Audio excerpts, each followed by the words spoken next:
is all right then. Yes.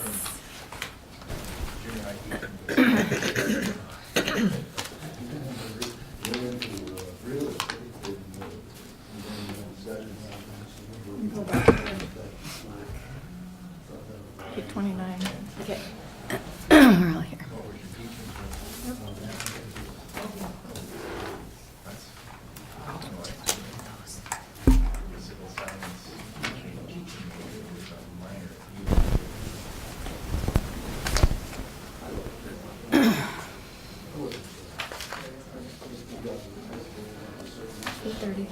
Okay.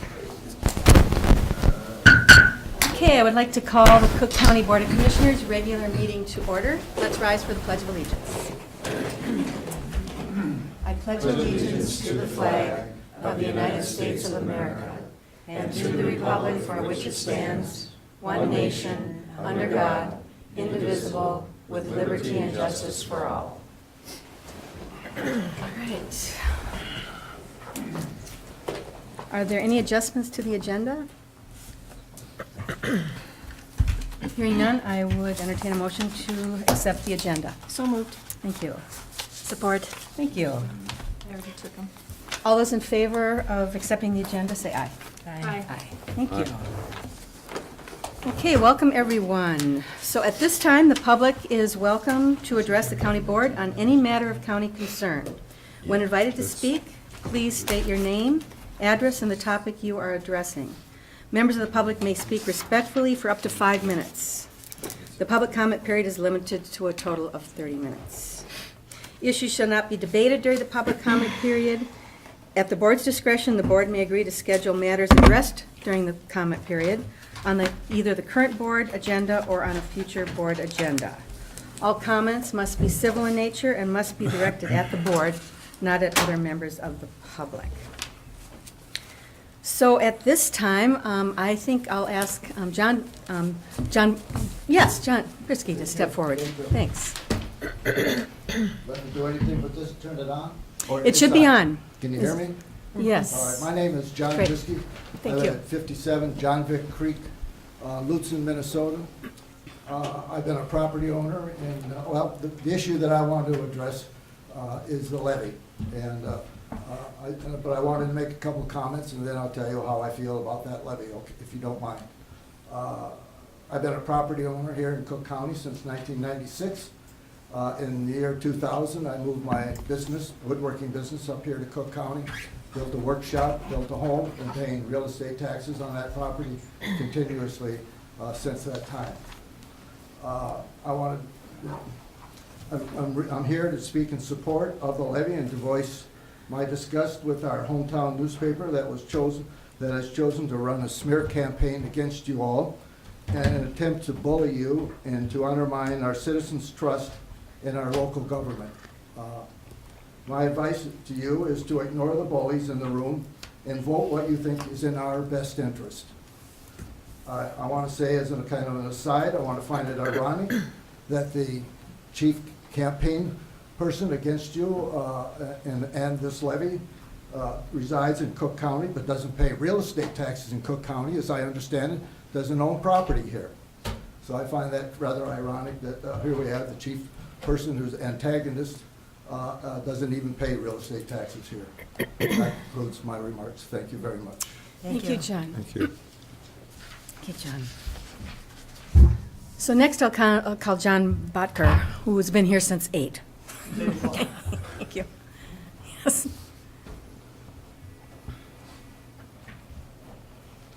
My name is John Blacker. I live on the Gunflint Trail, and come to make a comment about the whole budget process that's been going on in Cook County. And I'm going to offer a compliment to the board. I think the board has done an excellent job of communicating a whole budget process.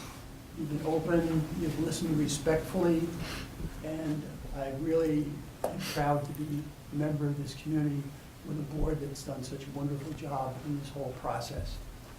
And one comment I would make about leadership, being a leader can be very lonely, but when you're doing the right thing, persist on the right thing, and the right thing will be done. And so thank you for all of your hard work in this process. Great. Thank you, John.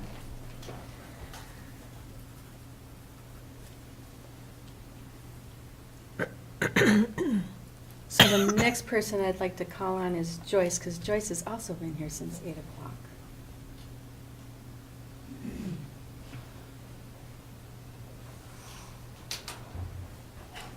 Thank you.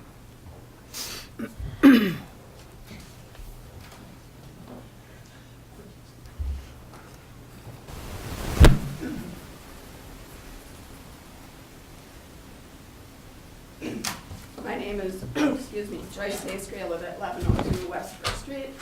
I'm picking up from the Truth and Taxation meeting where I wasn't able to finish my comments.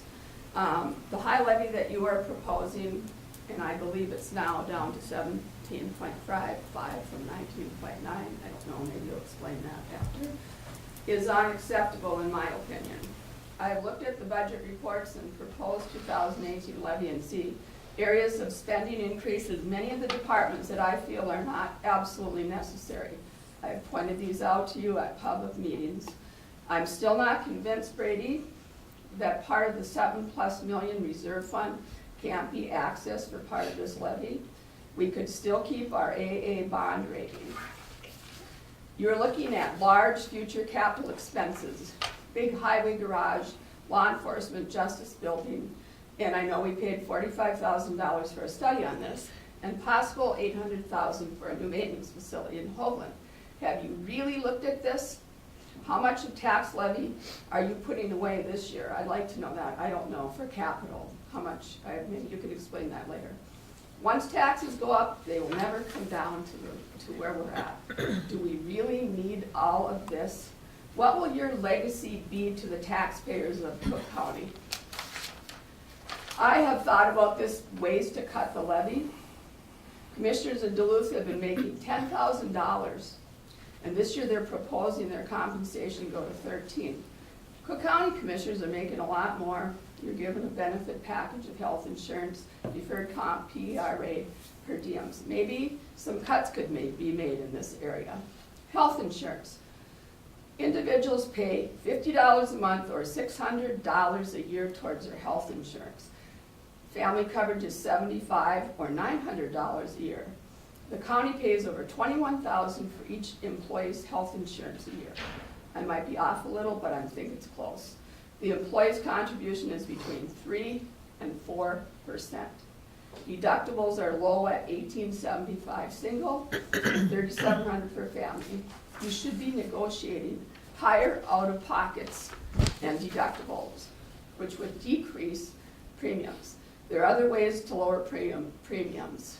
Besides this, each employee gets a $1,200 Viva. Most county residents are paying, excuse me, high premiums, deductibles, and out-of-pockets. They should not have to subsidize to this extent the insurance for county employees. I would suggest that each employee pay a certain percentage of their insurance. When it goes up, the percentage is there. Most public and private sectors are requesting their employees to pay a lot more than this. I brought this up last year, said you're going to negotiate this year. I don't know what you've negotiated. EDA, why should taxpayers be subsidizing $100,000 for the Superior National Golf Course for a new sign and marketing? Aren't funds available for marketing from the $1 million taken in by the Visit Cook County? And also, couldn't the lodging tax revenues be used for a parking lot at the community center? They want to bond for that also. On a positive note, I'm relieved to hear that $25,000 for bike trails administration was withdrawn. This was definitely a conflict of interest. VA officer, why are we changing this position from part-time to full-time? Grand Portage has their own VA representative. This is costing approximately $40,000 more with benefits, and we are not reimbursed for this position. The above cuts could lower this levy by a substantial amount. Why should people have to lower their lifestyle and standard of living due to the burden of high taxes? I live in the city, as many people do, And my city taxes have been close to what the county taxes are, and we're paying for a lot of services that we're not benefiting from. We're at a saturation point here regarding tourism. We don't have enough workers, as you're all aware of. And I'm well aware that we need tourism, but is the grand plan to turn our special town in this county into another expensive tourist town like Vail, Colorado, or others? I mean, with $1 million collected last year, how can we be reimbursed for additional services that the county is paying for and the city? What do you call economic success? And what will taxpayers have to give up for this? With all the purchase of vacation rentals, will Thank you, there Joyce. be affordable houses for people to buy? Thank you, Joyce. Yeah. Don Davidson.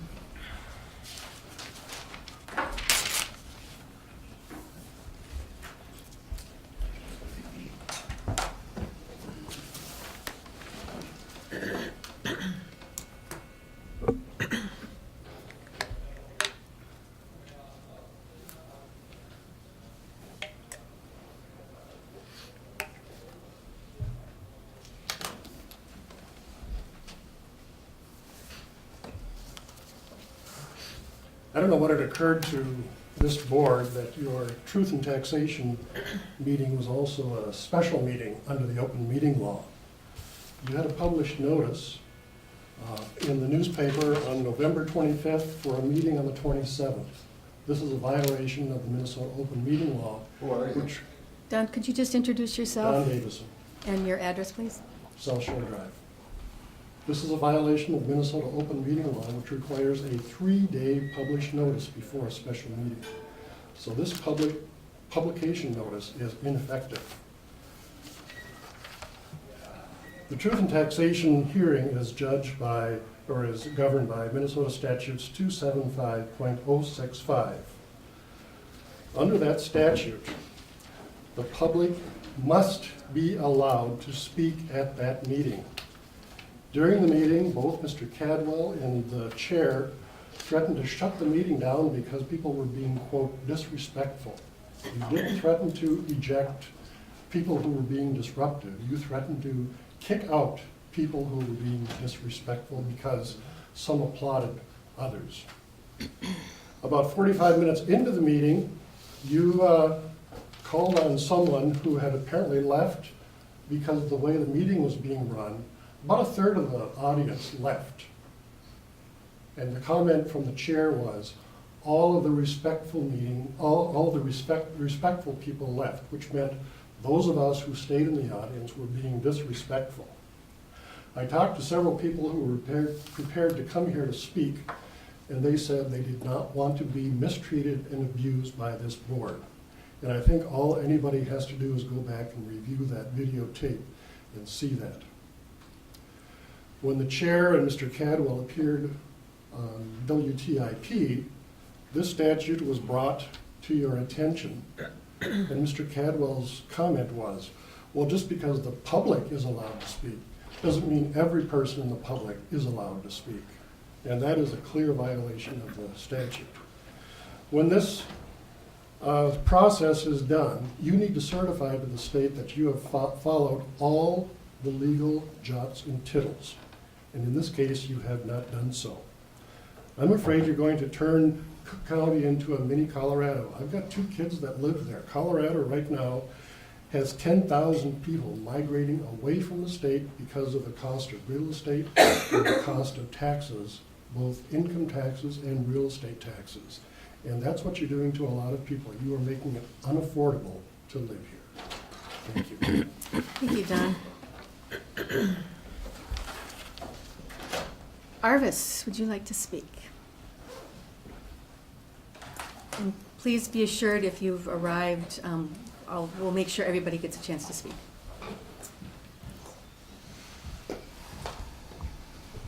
Good morning. Good morning. Arvis Thompson, District 1. I would like to ask a question and perhaps offer something that the public might find useful. And we're talking about taxes and budgets, and the 2016 information came out about vendors, and I thought it was interesting, it comes out in December, which is already too late for anybody to put anything together in this list of vendors to know where the money was spent. Too late to have any input into the whole budget process because we're getting away after everything's already been determined. Is there not some way that this information can come to the public way before December so that people have a chance to look at it, ask questions, put numbers together? I started looking at it and I picked out 5 that I could tell what they were. And they looked like they all had to do with tourism, and that was over $1,130,000 spent in one little category. And I have no idea if I'm right or wrong. But if I were to use that information to make some determinations, some decisions, I'd be wrong, because I don't know where it came from. And I think the public, part of what's going on is that they don't know where these numbers come from. They don't know where they belong to. You can't tell by this if you look and it says ARDC. Does everybody know who that is or where the money's going? Does anybody know what MCIS or MCCC or XYZ, what these are? Where do they go? Could we not have a listing that is by where the money goes to the Y, to the highway department to fix a road, to the community center, to the entities that it belongs to, as opposed to this vague bunch of numbers and letters that mean nothing to a great majority of the public. So I guess I'm asking, can you revise the way that this is presented to us? Can we have something with a little more detail that goes to the heart of each of these as opposed to going over to the auditor's office and saying, Brady, what is this? Where does it go? What does it belong to? Give us some information so that early enough in the year so that we can start looking and asking you some, I hope, intelligent questions. The other thing I wanted to comment about was the tip. I thought that was nice on your part to attempt to give the public an opportunity to have a dialogue with you, but it was one shot in the dark. And a lot of people didn't know about it, therefore I don't think you got the kind of questions that people would really like to ask.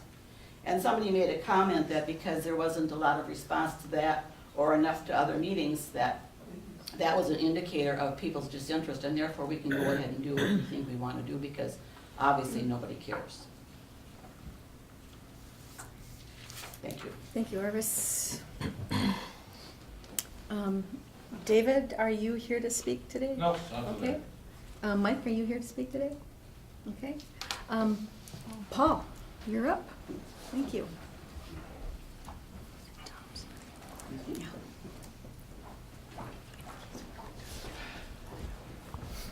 Good morning, I'm Paul morning. Nelson from Good Lutzen, morning. Minnesota. Excuse me. When I moved up here over 20 years ago, I moved up from Dakota County, Minnesota, which still proclaims that it's the lowest tax county in the state. And we bought a little bit nicer house here on a little lake. It's full of weeds, but it's still very pretty, with a little bit more property, and to our great surprise, our taxes are substantially lower here than they are in Dakota County, Minnesota. That was over 20 years ago, and at that time I thought, wow, this is terrific. I wonder how a county can afford to do this. And as time went on, it became more and more apparent that the county couldn't afford to do this. And in the past, commissioners have tried to protect the public from big increases in taxes by all kinds of machinations, including using up reserves or deferring payments or slashing budgets for departments. And sooner or later, the bill comes due. And what it takes is it takes some commissioners who are willing to have the intelligence to see that there's a problem, that it needs to be fixed, and has the courage to tell the public we need to fix this problem once and for all. And I think you folks are doing that. You've been very open with it. The information that I received with my tax statements gave me great information about where the money's going. When I questioned my assessments to the assessor, he was very patient with me and led me through it so that we could see what was going on. Made a few adjustments here and there. A very respectful process all the way through. So my message to you is that things need to be fixed, the graders need to be repaired, things need to get done. And so, thanks for what you're doing, and keep on doing what you're doing, and hang in there. Thank you. Thank you, Paul. Did everybody get to speak who came to speak? I would point my pen at Tom, but I think you're speaking to the next agenda item. Okay, you're with them. All right. Great.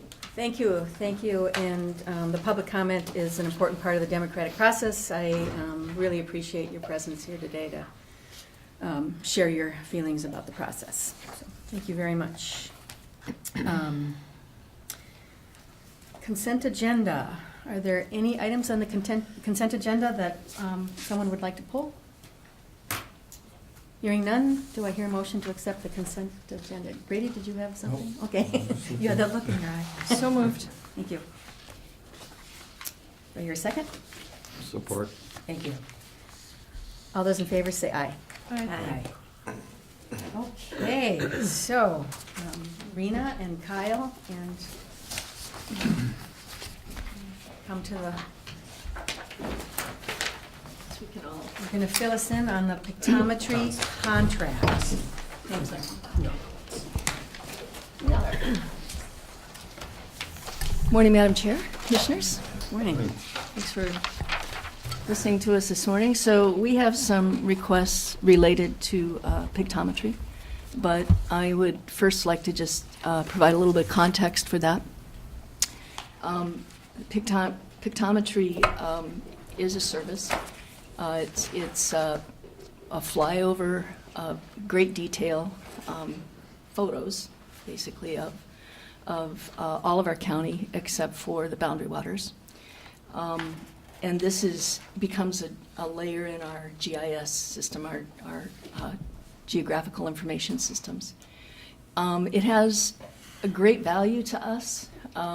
If you want to look at efficiencies and cutting costs in government, having current GIS is very helpful for us. It's used a great deal by all of our departments, notably by public safety, as we're looking at putting in all new public safety software. So have a great GIS integration with it. And so what that means is in squad cars, people will be able to see maps that are accurate of driveways and roads that maybe didn't exist in our old GIS. From an emergency management point of view, also a pretty important piece. It's used by our highway department. It's used a lot by our land services and our assessors. Every time somebody can do something online, this, by the way, it's not just photography, it's also the software that allows us to do things with it, to make measurements, do a lot of things. So every time somebody in the assessor's office can go check something online that's in a remote part of the county, instead of having to drive there, spend a half a day driving there, that's a huge cost savings to the county. And that happens every single day in our offices across departments. What makes this year kind of remarkable, our pictometry is 6 years old, and that's pretty much the maximum you can go. And we've known that we needed to do that. But what's remarkable this year is that Kyle, our GIS analyst, went to our various government partners in the county and has gotten them to help pay for it. In the past, the county has paid for this themselves, and everybody else has used it. This year, we have gone to the Forest Service, who is picking up half the cost, almost $126,000, to Grand Portage, who is going to pay for increased resolution in their area of the county. City of Grand Marais is doing likewise. Arrowhead Co-op, who will be paying for increased pictometry to the tune of what's the contract, $41,760, so that they can do their work more effectively as well. So it has bigger implications even than our county departments. And in addition to that, this is widely used by a lot of businesses in the county, real estate agents, notably, but other people as well. So this has a great benefit to us, and it's something that we need to do.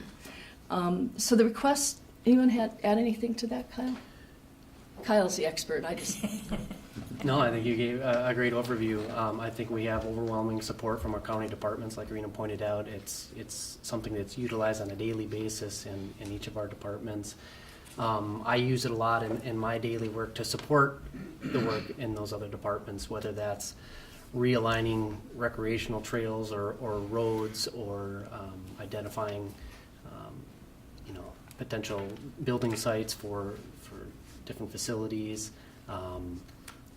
Some of the planning that's happening on the Sawtooth Bluff site, things like that. A lot of times we clip and ship our imagery to consultants that are hired to work on our road network and things like that. So it's utilized quite often and extensive. So the request today is 4 parts. We can take them all together, we can take them one at a time, however you prefer to do it.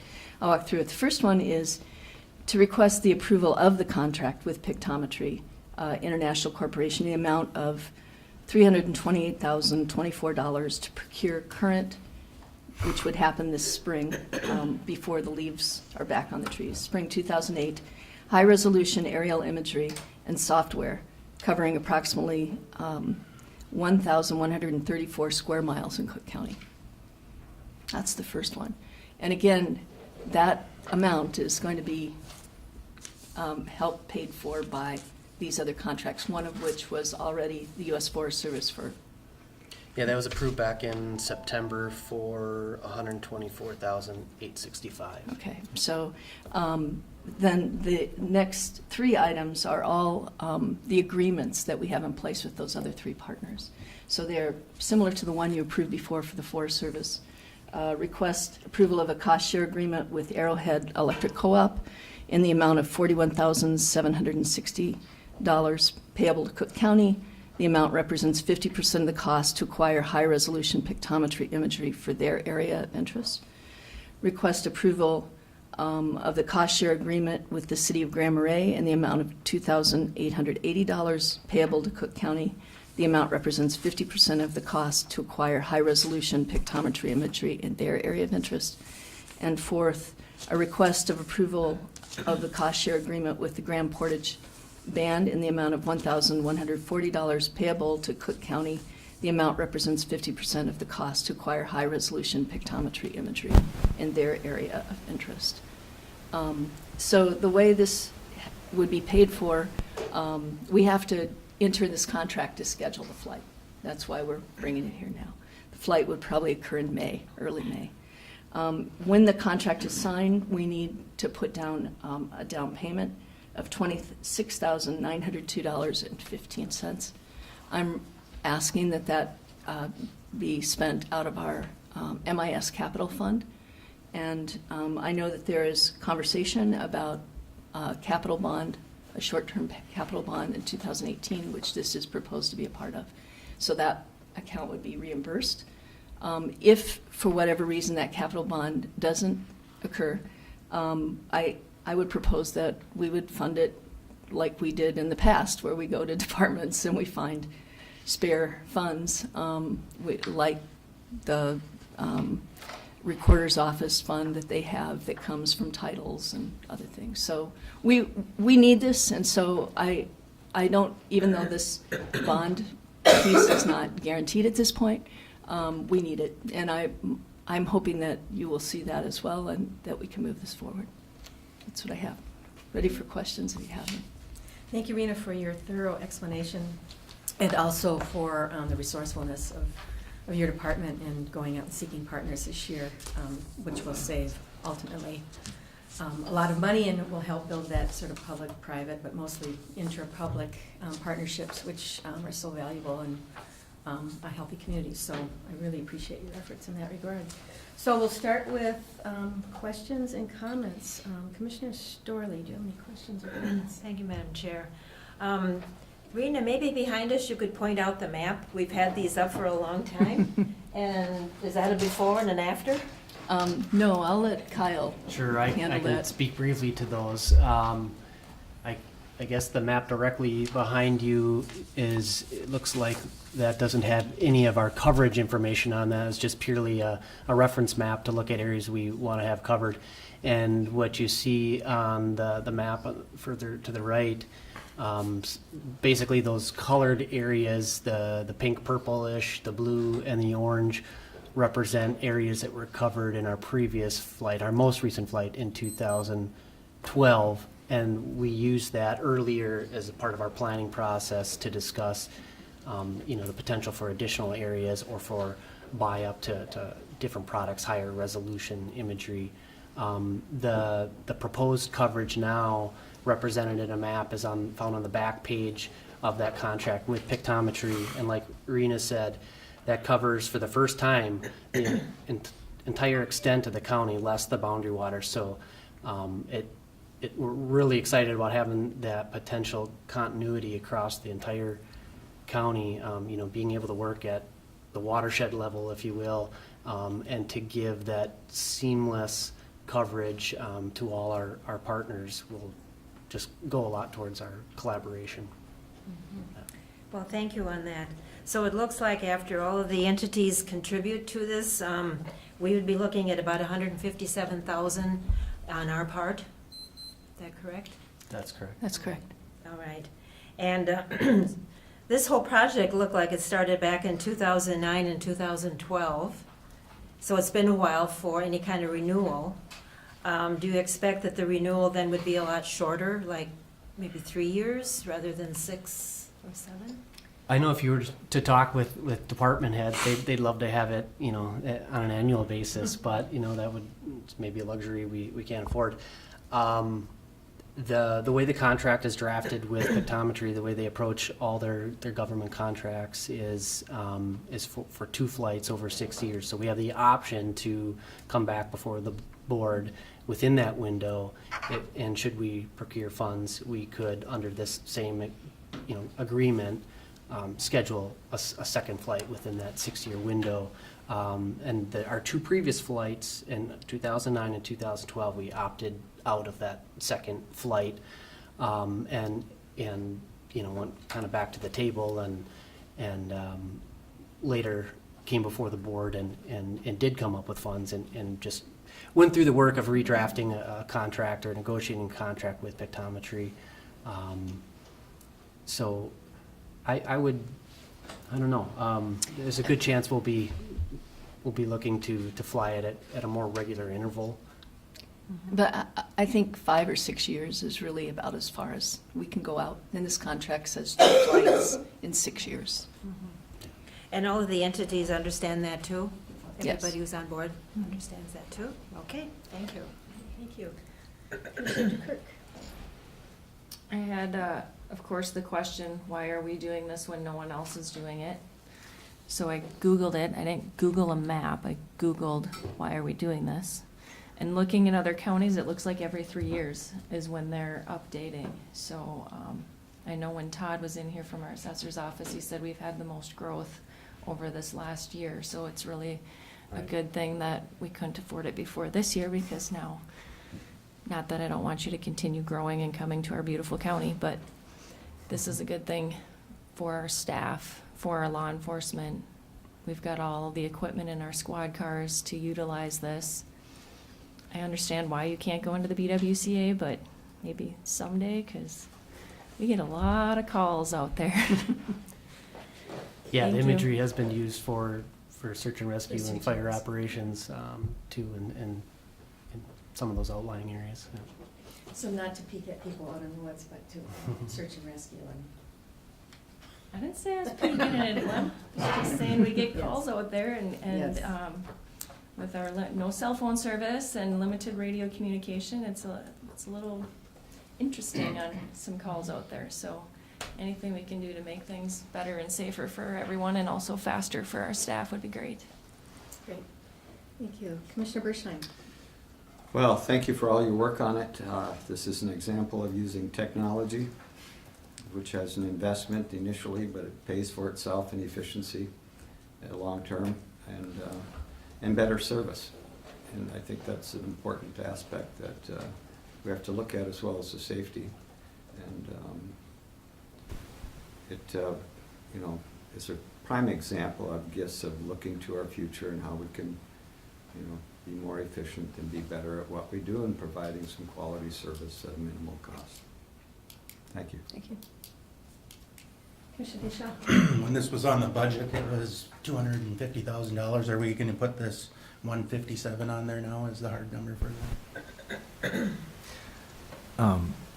Thank you, Commissioner, for that question. This was in the budget for the bonding for next year, so yes, we'll adjust the amount that we bond for. We'll reduce it down. That this never did show in the 2018 budget as a current expense. Motion to approve requests 1 through 4. Great, thank you. Wait here a second. Support. Thank you. Any further discussion? Are there any opposed? All those in favor say aye. Aye. Okay, thank you. Thank you, Thank you. Commissioners. Okay. Agenda.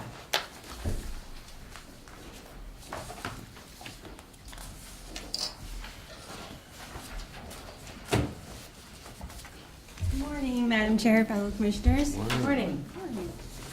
So I have 2 items on the agenda that I propose, and I would like to remove the second item, the vehicle purchase request. New information has come to my attention, and I just need to discuss it with my task force further before I want to bring it to the board.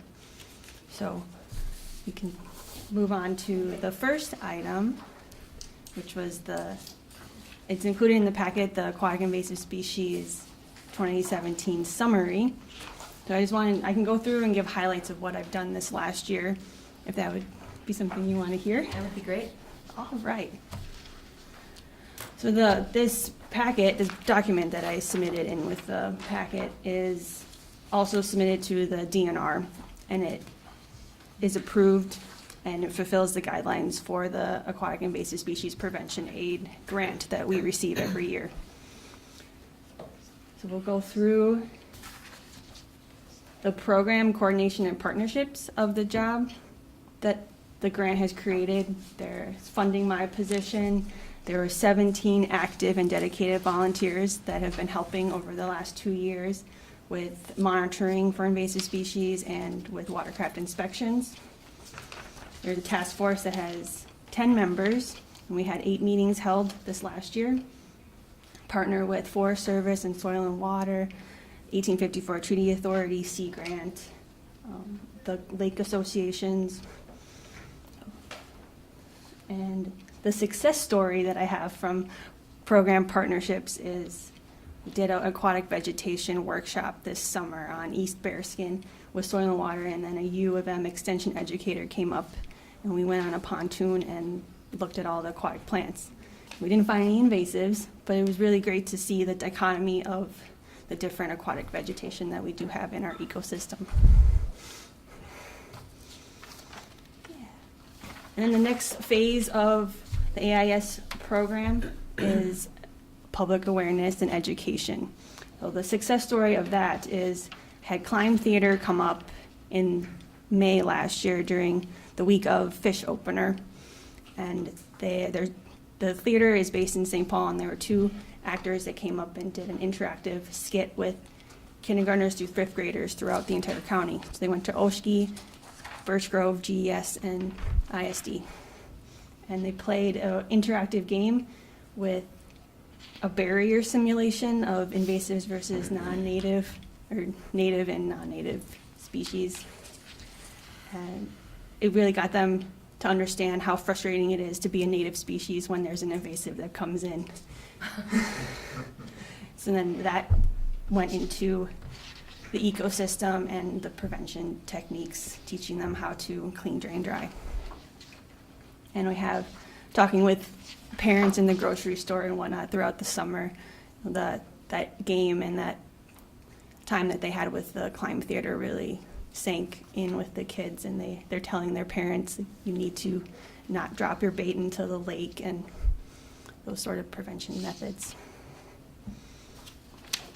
And then the inspection program is the other part that I've been focusing on for the last 2 years. So last year we had 6 level 1 inspectors, DNR authorized level 1 inspectors at landings that were having surveys conducted as people were entering and exiting the landings. And on the document, I have charts of the data from the surveys from 2016 and 2017. We increased our hours almost double from 2016 to 2017, and the amount of inspections that were conducted. So I know where people are more than I did last year. And we didn't have any violations. Great. Had a couple people that needed more of a talking to, but yeah, they had to be requested to come into a compliance, but they did come into compliance. So next year I'm going to focus a little bit more on trying to get people to observe what watercraft users do at the landing without having an inspector present there, without having someone telling you what to do, and just see what are they doing when no one's watching them, to see if the compliance really is at 100%. Great. And we had law enforcement on our side this year, had 80 hours over the summer from July 4th through Labor Day. They helped out at Devil Track, Gunflint, and Rec Park. They were stationed, and everything went really well with them. Having just that uniform presence made it a little more serious for watercraft users. And I hope to have them on board again next year. And then for monitoring, that's another part of the program, because if we don't know what invasive species we have, there's no reason to have the program. And so rusty crayfish were found in Duncan Lake this year, which is attached to West Bearskin, and West Bearskin has had rusty crayfish for several years. So it was presumed that they were infested from the drainage, and then they were there. And then no other invasives were found this year, and there's a list of all the lakes that I surveyed. Thank you. Yeah. Anything else? No? We'll ask questions then. Yeah. So questions or comments for Amanda, Commissioner Deschamps? Commissioner Bershine? Thanks for all you do. Thanks. It's worthwhile. Commissioner DeKirk?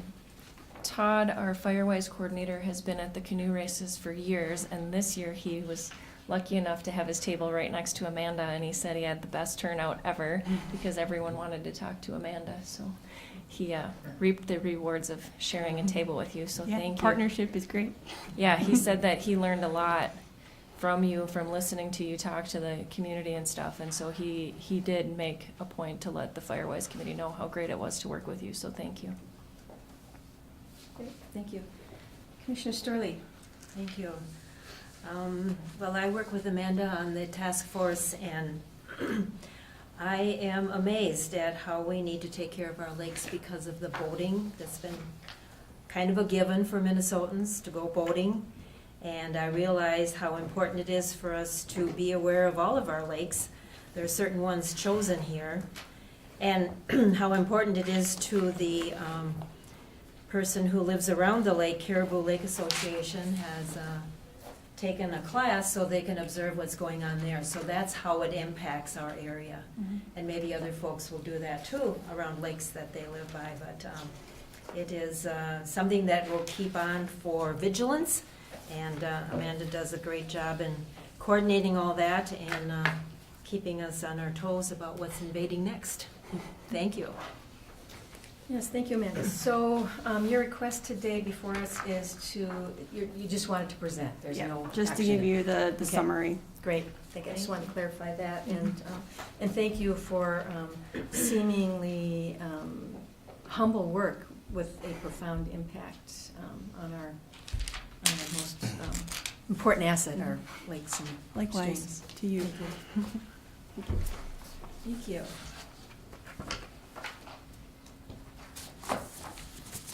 Okay, Brady, so Madam Chair, the first item is commissioners' per diems and salaries. By law, you have to set those prior to the new year. And if you desire to make a change, you'd make that change by motion. But even if you're not changing, you should proactively make a motion to leave them if you're not going to change them, so either way. Okay. So I think I've laid out the current salaries and the per diem, is $100 per meeting. Great, thank you. So is everybody pretty clear on that? Commissioner Storley, did you have any questions for Brady and what we're about to, did you have anything to say, Jeff? Yeah, Madam Chair, if I could, throughout budget conversations, there was a discussion about whether or not we should be adjusting commissioner salaries to keep pace with the other salaries of staff for the county. And one of the reasons is if we want to make this position available to anybody, then the pay has to match the time requirements of this. And but at the same time, due to the conversation in the community this year, I think the budget committee felt this was not the year to make any adjustments in the salaries or the per diems. So if that's an accurate summary, if there are questions, I would welcome comments or questions from Commissioner Bersheimer or Storley related to that discussion. But all the way through September, the budget line showed a 2.5% increase, which is what we were anticipating for staff. And I think at this point in time, the recommendation from the budget committee would be to leave them where they are in 2017. Thank you, Jeff. Anything to add to that?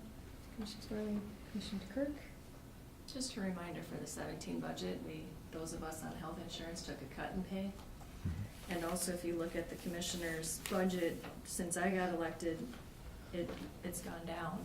We haven't taken a cut in pay, but we've been more respectful and more responsible about what we collect pay for. Some of us don't collect for mileage at all. Some of us don't collect for all the meetings that we attend. And, I know there's concerns in the community, and a lot of the comments are the first thing that should go is our wages or our compensation. And I think that we're being respectful and responsible, and you can get access to all of the commissioners in the state and see that there's a wide range of how commissioners get paid. And sometimes I make a strange face when I hear from other counties what they get paid, because it's quite astounding for some of them. But I know Commissioner DeShaw, when you ran, one of the comments was this shouldn't be a job for just retired people that have retirement income. So we're trying to be respectful and responsible and make it a job that's affordable for anyone that wants to do it. So I know that there's an election coming up. There's 3 seats open, and I hope that us setting this budget the way it is, that those that are interested in doing this job and being a part of the process can afford to do so. Okay. Commissioner Bersheimer? Sure. Well, I had recommended initially an increase because I made the motion to decrease the salaries by cutting the VIVA, or reimbursement, in earlier in the year, and to do that to show an example to the employees that we're willing to do that. So, but I think as of, like Mr. Cadwell said, that we decided to drop this, and I support that. The reason that I recommended it was there, and I can't speak for Commissioner Storley, but it's usually a matter of principle in all boards, and I've been on a lot of them in my career, in my life. And if you give cost of living increases to your employees, you usually give it to your boards. That's usually a common practice. And I think it's a principle thing, and I know a lot of people, especially throughout the last month or so, deal with personalities. And that's not the issue. The issue is that our government needs to run, we need to take some pride in it, and that's one way of doing it. I did not run for the money. I ran on principle. And so money is not the issue with me personally. But I do know that it's important in principle to set some kind of organizational procedures that have some value and integrity. And so that's why I was there in the beginning. I think it'd be important, I wasn't going to do this, but I think I will. I took a look, and I'll just try to be transparent, and I know that'll welcome all kinds of criticism, but I hope it's not to do that. It's just to say, this is what a typical commissioner does, and I'll just explain mine. In the last 11 months, I've driven 13,590 miles. I've sat in a vehicle for approximately 270 hours. That's, you know, how many weeks of 40-hour weeks is that sitting in a vehicle? You know, it's about 8. I have 43 assignments. Of those, 8 are alternates. 11 of them are out of town, 8 of them out of county. You know, I inherited those from my predecessor, the person in front of me, and then added some because of, you know, circumstances trying to cover these things. So I just say that you know, I calculated it out, you know, I'm making about $5 an hour when I look at my take home. And so I'm not doing this for the money. And I think no matter what you pay, people aren't going to do it for the money. And I don't want to make myself an example of this. I just want to make the point that, you know, there is some integrity to this. We work hard. And we try to do the best we can. And I'm not advocating that we change any of this. But I think people need to know that we're not up here just to work people over and make their life difficult. We're trying to really do the best for the county in general. So that's my comment. I would like to propose to the commissioners and to the public that we consider this again next year in the context of, you know, the rationale that I just gave. Thank you. Thank you. Commissioner Deschamps.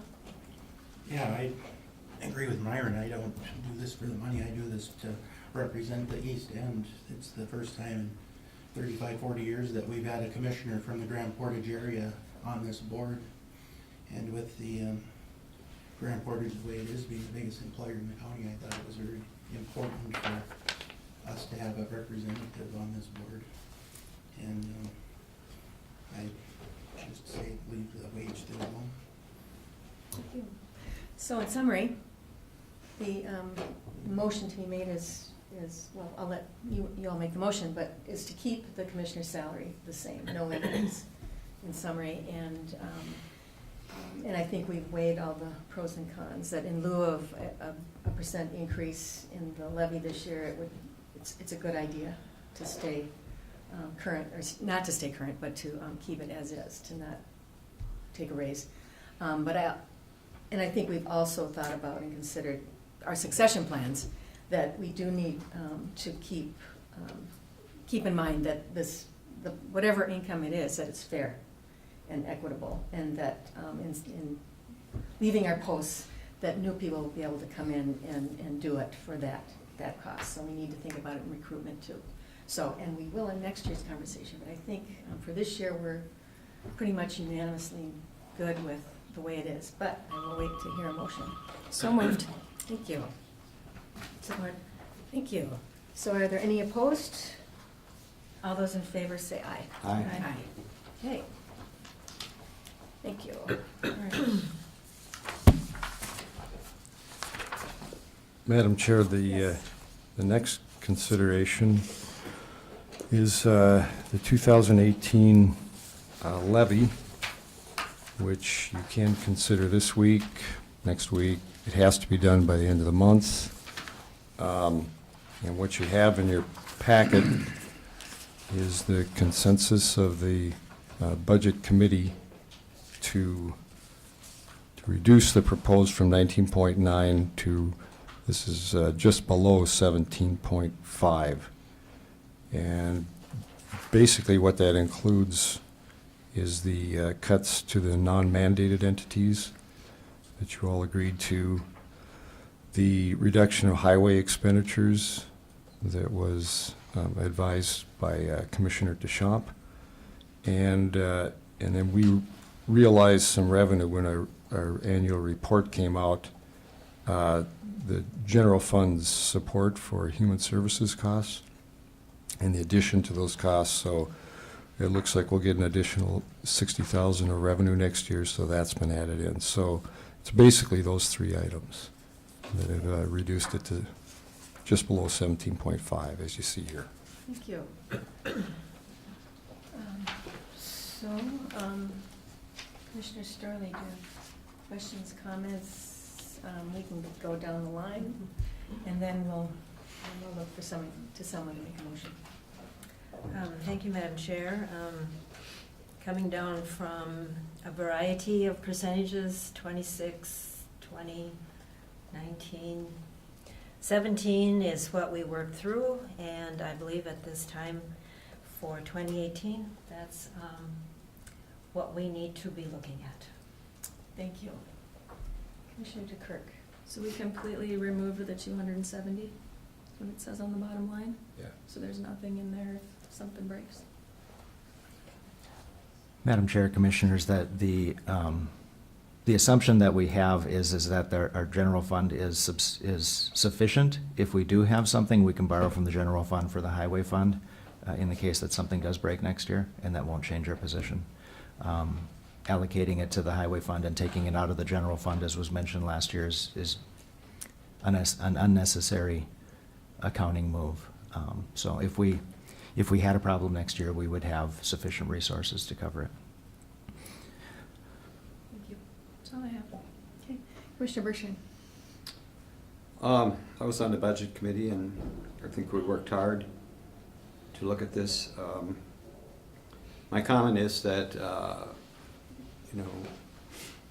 I ran for office because I felt concerned that we didn't have a financial plan for the county, and it was sort of a year by year battling it out, and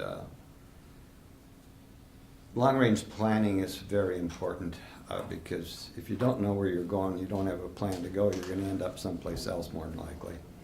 And I think sometimes that happened as I looked at budgets over the past.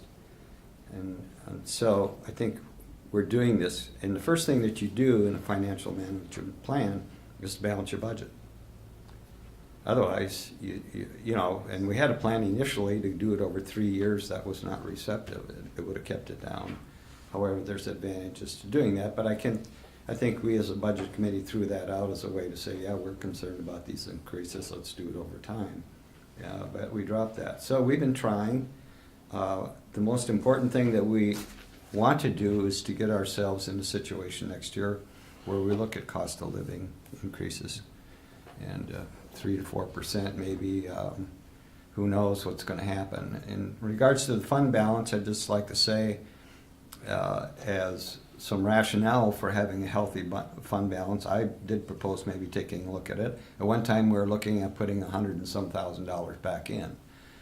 We're going into a capital bonding phase, and your fund balance is the main criteria and what Moody's and the others look at.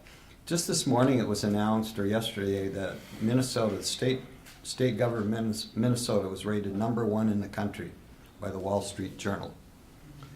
And that was primarily based upon their budget reserve. And Moody's, which is a well-known financial management plan and consultants, and usually determine the bonding ratings, which indicate their fiscal health. They made that recommendation to make it #1, and primarily that. It's important at this time because there's a lot of uncertainty at the federal level and to some extent at the state level. The state last year got that fund balance really precarious. There more than likely will be a deficit at the state unless something else happens. And then the federal government, everyone knows what's happening. Uncertainty, but definitely things will come down. So it's very important for us to position ourselves for fiscal planning for the future, to be aware of the potential possibilities that may exist on the horizon and be more conservative in nature about what we need to get us through these ups and downs. And we're going to have some ups and downs, more than likely downs. So I would like to just speak to that, as a committee member. And I think we've done this in good faith. I've noticed over the years that it gets this hassle, or we just want to do certain things. We shouldn't have chloride, calcium chloride. We can get along without that, but we found out this year that there was a lot of pushback on that quality of life is important in Cook County and have adequate services. So I'm sorry that I would like to elaborate on this, but I think that this is a good proposal. We listened to people and did what we could to get a balanced budget and position ourselves for some real good financial planning for the future. So hopefully we don't have to go through what's been happening for the last several years in this whole process, which just has gotten very irritating for a lot of people. Thank you. Thank you, Commissioner. Commissioner Deshaw. Yeah, I think there's a lot of things I'd like to speak for the people that live off a very minimal amount of Social Security. I have relatives, I have friends, I have aunts, uncles. That's all they live off is Social Security. They worked in this town for 40, 50 years. You know, they get $400 or $500 a month. And people that move up here from Minneapolis don't see that side of this county.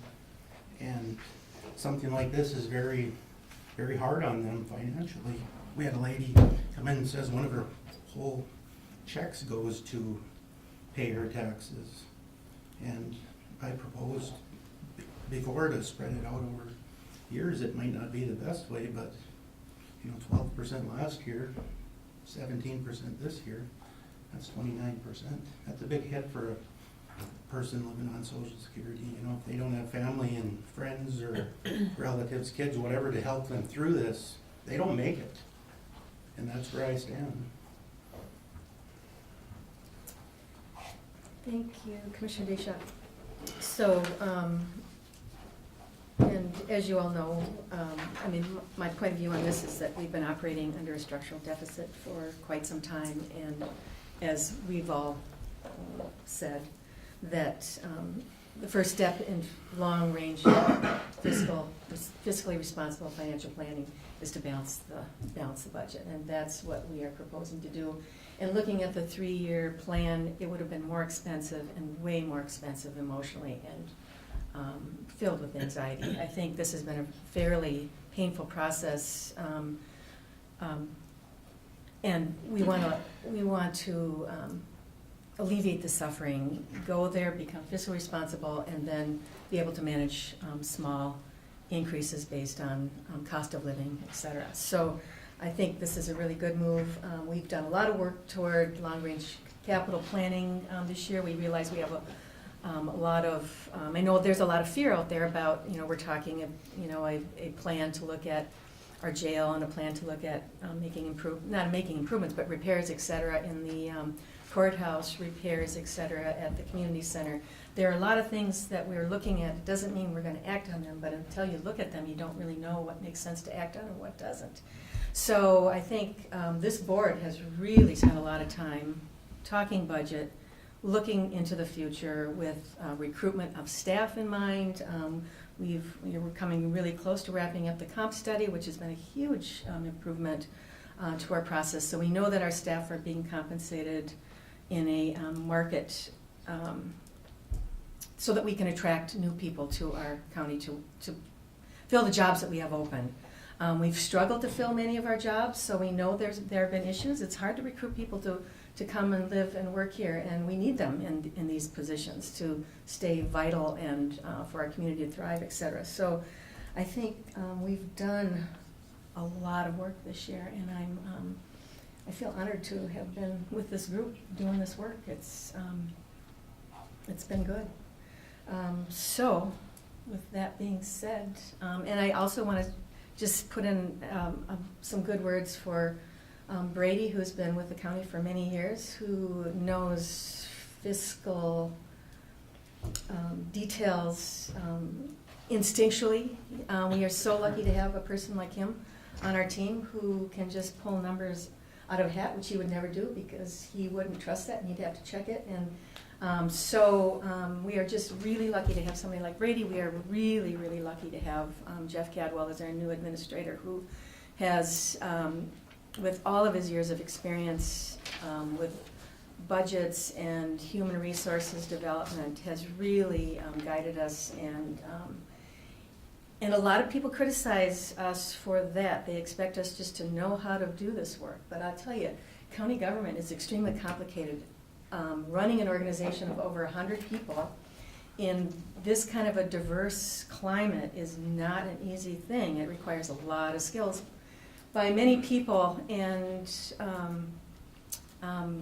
county commissioners are elected to represent the taxpayer, absolutely. But we're also elected to be on the lookout for the greater good and the future, and sometimes those two things come in conflict, and we bear the burden of that, and we're okay with it. But it's hard. But we don't always come with the expertise we need to run an organization of over 100 people, and particularly the financial complexity that a county government has. So we've learned a lot. We've done a lot of good work, and I just really am grateful for this team of people who have worked really hard, particularly this past year, to do this work. So thank you. And with that being said, Commissioner I'd like to make a motion that we approve the 17.5 increase for the 2018 levy.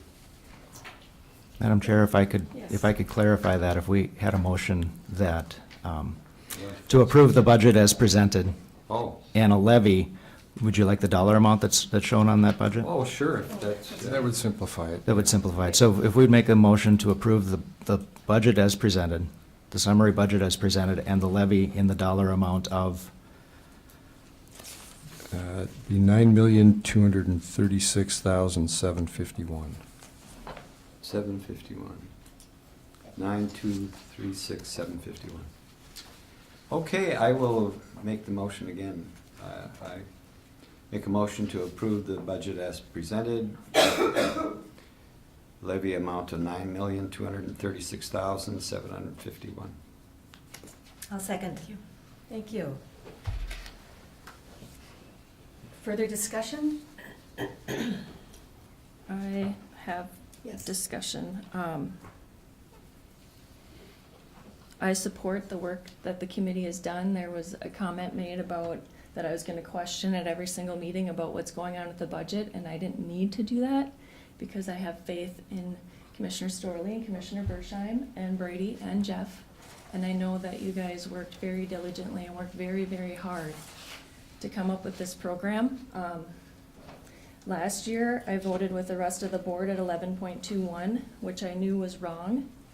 But at that moment, when I made that motion, I felt that it was the right thing to do in that moment, and I regretted it afterwards.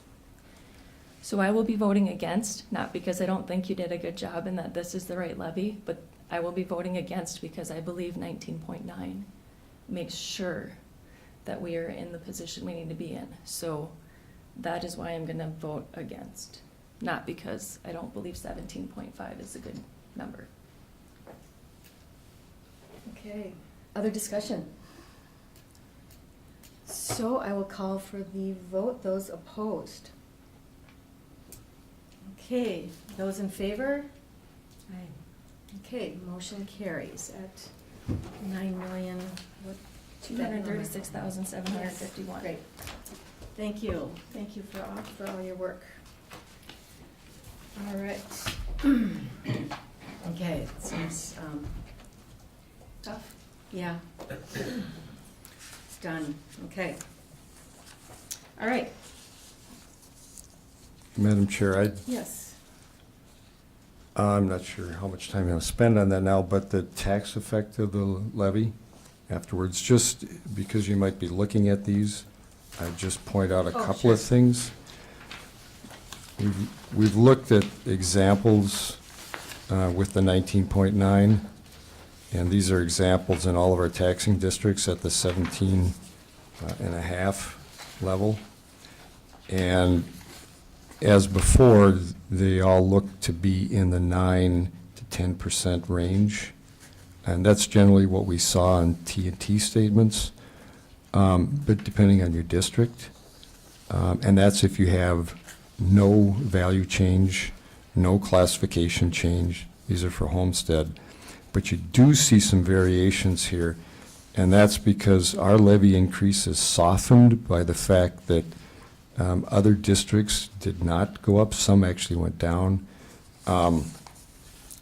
The greatest softening is the city taxpayer because the city levy is so high. It's about the same as the county. So our effect is not as large percentage-wise, so you'll see a lower percentage there. In Tofty and Lutzen, they cut their levy this year, so that softens the overall effect on someone's rate increase overall. And then the other thing you'll see is fire districts are in here. So then anybody who doesn't live in a city or a town, there's some small differences because of the fire levy. So with all of that, you'll see ranges anywhere from 4.5 to about 9.9. Thank you, I really appreciate that information. But because- that's all, no valuation change, no classification Right. change. So it's really the effect on the taxpayer, the actual effect, as all the things are taken into consideration. Just as a percentage. Yes, thank you. Commissioner DeKirk. Brady, is it all possible for the 2019 budget to include the effect on commercial business? We always have the homeowner, but I don't think people understand how our decisions affect commercial business. Yeah. Some of them are only looking at a 2% increase this year. Well, yeah, there's so many variations, depends on law changes. Yep. And this year, for example, the state general tax, that's what you saw with commercial primarily, is that they excluded the first 100,000 from the state general tax. So all businesses are seeing that. So they really had that blow softened this year by that $100,000 exclusion. I like that word, soften. Yeah. Mhm. Well, it's still an increase. It just slows it down a little bit. Thank you. Great, thank you. But yeah, we could do that. Yes. Thank you. Okay, are we ready to leave that subject and move forward? Yeah, then the last item I have specifically is asking for a resolution to apply to the Secretary of State's office for funding for voting equipment. This is to replace our current voting equipment that we've had since 2006. So it's going to be 12 years old this year. It's operated well, and I wasn't ready to do it. I would have given it another election cycle, but the grant came this year from the state. They're giving $7 million, anywhere from a minimum of $16.99 per precinct, and the maximum you could get is $5,000. It depends on who applies, but I think everyone will apply. So since they will pay 50% of it, and we're going to do it in the next couple of years anyway, so this request is to purchase 5 of the new DS200. I've looked at, there's 3 major companies that are approved, and I looked at all their contract prices, but we do a little bit better with staying with ES&S again, so that's what's in the grant. So it'd be 5 of their DS200s and then 2 of the new, it really replaces the auto mark for the disability voting. Fewer machines now. I've talked to counties that have started using these already, and the DS200 is such an improvement. It's quicker, easier to use. We think we can get by with fewer of them. So the total cost is about $39,000. The state would pay half. The other half, we've been saving up for this over the years. We've got about $25,000 that sits in our fund balance under elections. So we'd use that for our share. This is assuming we get all of this. I'm not saying we will, but we'll use it as, we'll find out somewhere early in the year whether we'll get this grant and what portion of it, so I would ask for approval of Great. this. Thank you. No, it's not the wind. Anyway, so I can go down the line. Commissioner Deschamps, are there any questions, comments for Brady? No. Commissioner Bershine? Good idea. I'm just gonna do like Commissioner Bershine. This grant funding is years and years and years of work at AMC on our commissions for all the travel that we do, all the time that we put in, all the work that we put in. This has been pushed forward numerous times by the Association of Minnesota and by county commissioners, because we know the machines have to be replaced every 10 years. And so I would just like to thank my fellow commissioners for the time they take in attending these meetings and being heard and letting people know that Cook County's here and we can't pay for it all ourselves. So I support this. Great. Thank you. Thank you. Commissioner Storley. Well, I support. I think it's good for us to obviously update. We have a election coming up next November. And I wanted to ask Brady, the mail-in ballots that we do, does that go into the machines also, or is that all hand counted? No, we actually use those machines here right in the courthouse. Various teams set up in different offices and get all the ballots prepared, and then we bring them to the counting room, and they all insert their ballots directly into the machines. So even the mail-in ballots get into the machine? Yes, so two of these would be stationed in the precincts, the Grand Marais precincts, and then the other 3 would be used by the mail-in precincts. Motion to approve resolution to apply to the Minnesota Secretary of State for funding from the voting equipment grant for purchase of an electronic voting system. Support. Thank you. Are there any opposed? All those in favor say aye. Aye. Aye. Thank you. Okay. Let's see. We could probably, because we're running a little bit early, we probably don't need a break now. We can move forward with administrative update. Thank you, Madam Chair. I have 2 items to update on. One is our engineer search. As many of you know, we had interviews, and we made a recommendation and made a job offer, and that offer was turned down. As a matter of fact, just yesterday I got an actual letter. We don't have no response anymore. We got a response that said, regrettably, I cannot take the offer at this time. In the meantime, we had conversations as the search committee about investigating the possibility of doing a shared service agreement with Lake County. And at this point, there's been no change in that status. I anticipate hearing from Lake County leadership this week. And before I would bring something to you for consideration, we would have the impacts and how this benefits all the parties before we would bring a proposed contract for that shared service agreement. Questions about? I know that when we were done with our previous contract with Lake County, that we as a board were very grateful for that and made comments during our meeting. I'm just wondering if we could do a more formal letter of thanks. Thank you for that question. I drafted a letter with including the comments from staff and including the comments from the commissioners who have been on the search committee, and I sent that to Lake County leadership, specifically addressing the qualities and our appreciation of the services of Kristen Foster in that position, and I think that for right now that's sufficient. Yep. Thank you. Great. Thank you. It's always a good thing to say thank you. And not everyone watches our meeting. Yes. Right. Thanks. No other questions? The other item that I have is that next week we have a conflict with our regular schedule. Our committee of the whole would be scheduled to start at 1 o'clock next week, and we have the public health, community health planning session is from noon to 4. Okay. So we have a double scheduling, and I'm going to propose that we just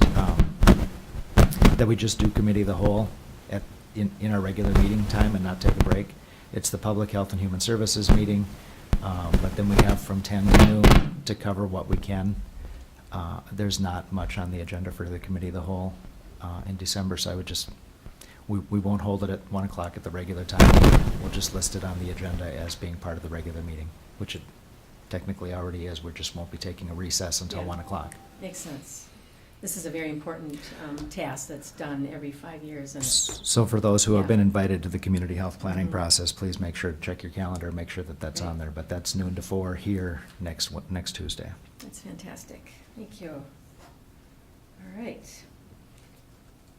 Next. Next item is to request to approve the separation agreement between Cook County and Neil Cooper, and approve the posting of the position vacancy for the engineer position. Okay. Yeah. Thank you. Questions, comments? Commissioner Deschamps? No, that's a position that needs to be filled, so. Commissioner Bershheim? Questions? No questions. Commissioner Sterling? Okay. Do I hear a motion? So moved. Thank you. Support. Thank you. All those in favor say aye. Aye. All right. And then 7C, approve the ground lease for the purpose of putting up a commercial sign. This is something that Kyle Oberg used our GIS system and the Pictometry to identify the space. We worked with Skyport. Their intention is to get to place a sign out on the road so people know where they are, so that they can find their business. The business, or the sign, is right in the corner between that road and Otter County Road 6. Is it 6? 8? County Road 8. And it's outside of the right-of-way. The highway department doesn't have any issue with it. The lease arrangement is a 10-year renewable lease, cancelable by either party, for $240 a year. It's a space about as big as the space that we're sitting in.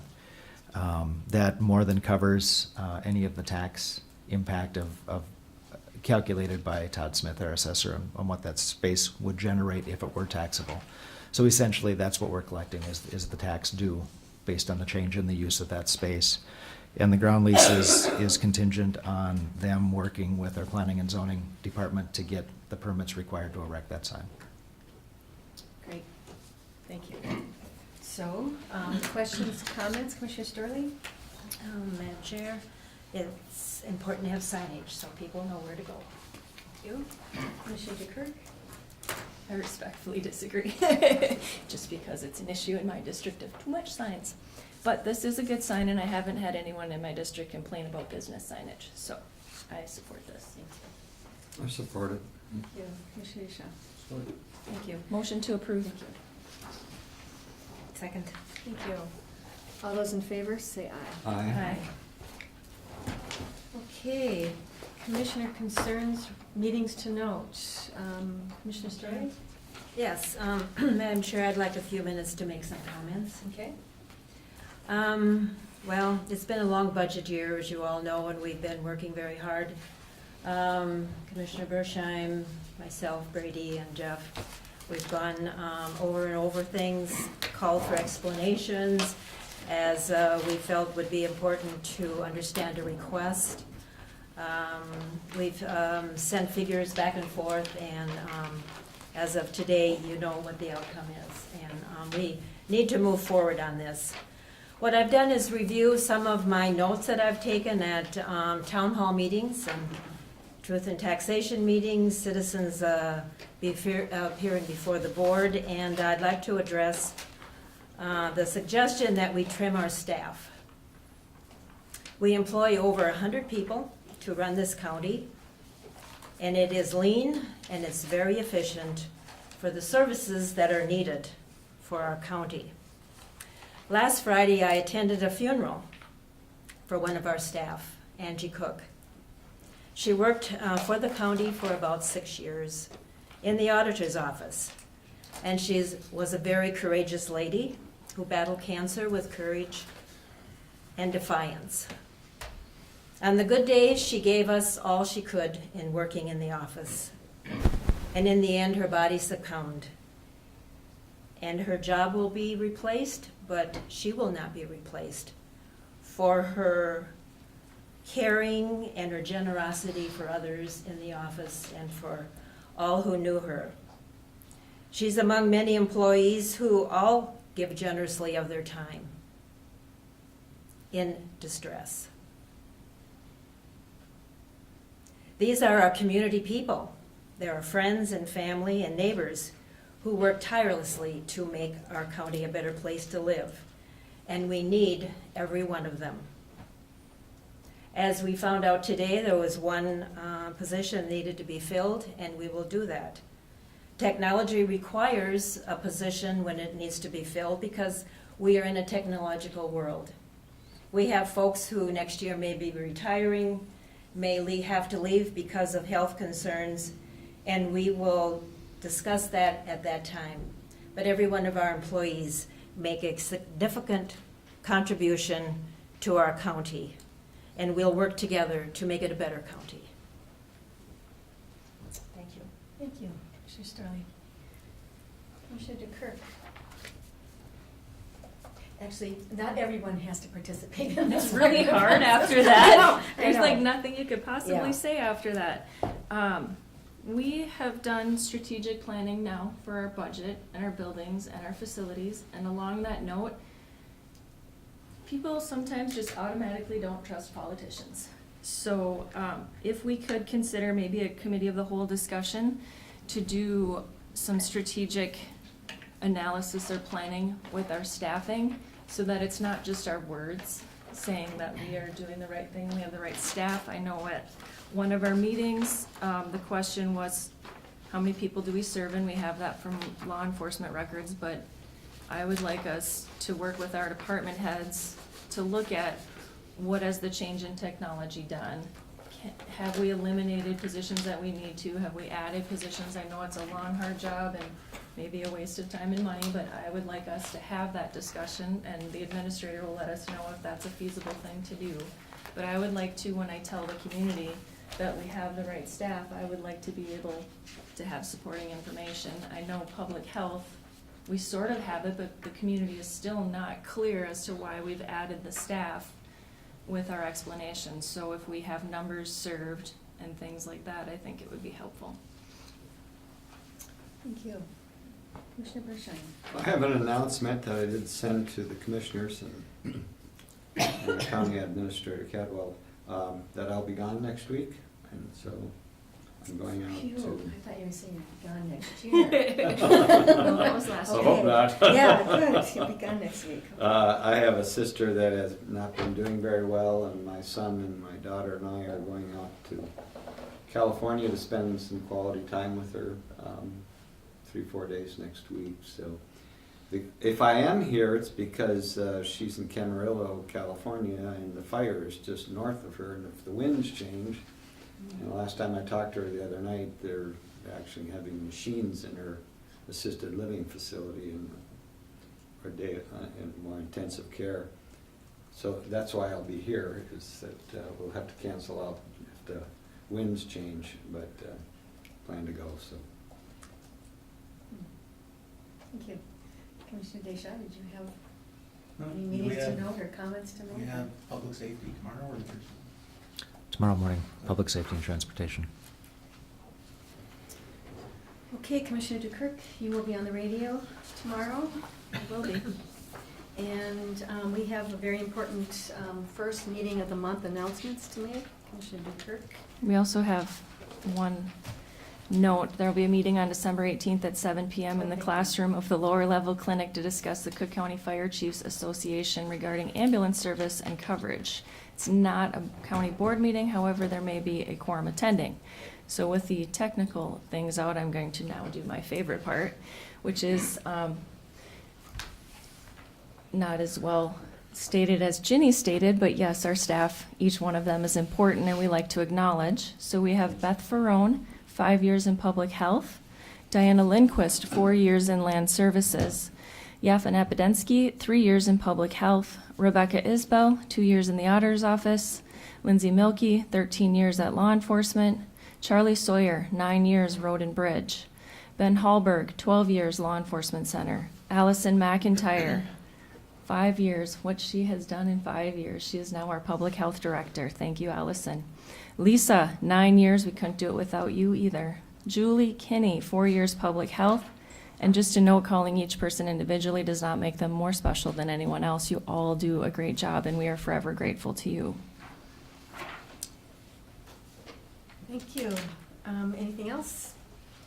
I would entertain a motion to adjourn. So moved. Thank you. Support. Thank you. All those in favor say aye. Brownies for you. All right. Happy birthday, Anton.